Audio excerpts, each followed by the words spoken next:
اب وہاں سے لے کر کے جیسے میں نے آپ سے کہہ دیا کہ اس کا حق کے بعد جو شروع ہوئی تھی سفید جھنڈے کا، وہ عمل شروع ہو جائے گا حضرت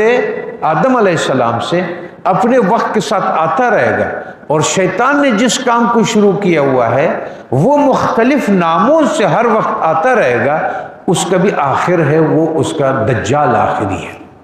سفید جھنڈا حضرت آدم علیہ السلام، اور آخری امت تک وہ آئے گا وہ جھنڈا ہدایت کا، اور وہ ہے حضرت امام مہدی پر اختتام پذیر ہو گئی ہے سارے کمالات اور سارے دائرے۔ اور جو شیطانیت کا دائرہ ہوگا، وہ شیطانیت جس دن پہلے دن سے اس نے انکار کر دیا، اس کے بعد جو اس کی پارٹی دو ہو گئی، تو اس کے بعد وہ شروع ہو گیا، آئے گا قیامت تک، اور قیامت جب سے پہلے پھر دجالیت اس کو آخری اپنے انجام کو پہنچائے۔ تو ہمارا جو سلسلہ نبوت کے جو کمالات تھے، اس کا آخری یہ تک قاب قوسین او ادنا، ایسی جگہ پر ان کو پہنچایا گیا شب معراج میں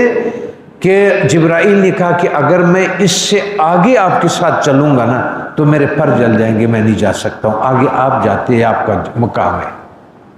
اب وہ جب اللہ تبارک و تعالیٰ کے پاس کتنے قربت اور کتنا دیدار کیا حاصل کرتا ہے، وہ تو ایک الگ موضوع ہے۔ لیکن اسی طرح جو اپنے کمال کو یہ پہنچ گیا، دوسرے کو بھی کمال پہ پہنچنا چاہیے، لیکن چونکہ دوسرا مخالفت میں ہے تو آخری اختتام ہوگا اس کا دجالیت پہ دعوی خدائی پر، کیونکہ وہ تو اس کے مقابلے میں ضد ہے۔ وہ تو یہ نہیں کرے گا کہ عرش اس سے جا کر کے سجدہ سجود ہوگا، وہ تو کہے گا کہ میں خود ہی ہوں۔ تو اس دین کا اختتام، نبوت کا اختتام معراج پر ہوتا ہے جو آخری ہے، اور اس کا آخری جو ہے پھر امامت کا جو ہے،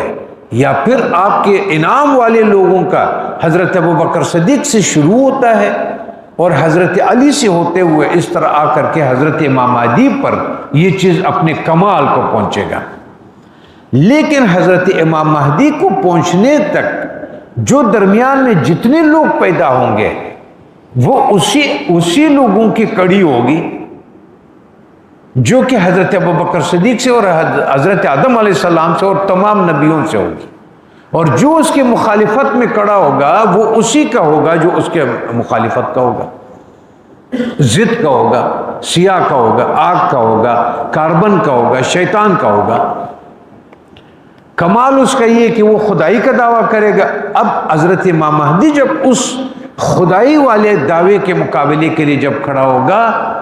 تو اللہ تبارک و تعالیٰ ان کے امت کے مدد کے لیے اور رسول اللہ صلی اللہ علیہ وسلم کے اس دائرہ نبوت کو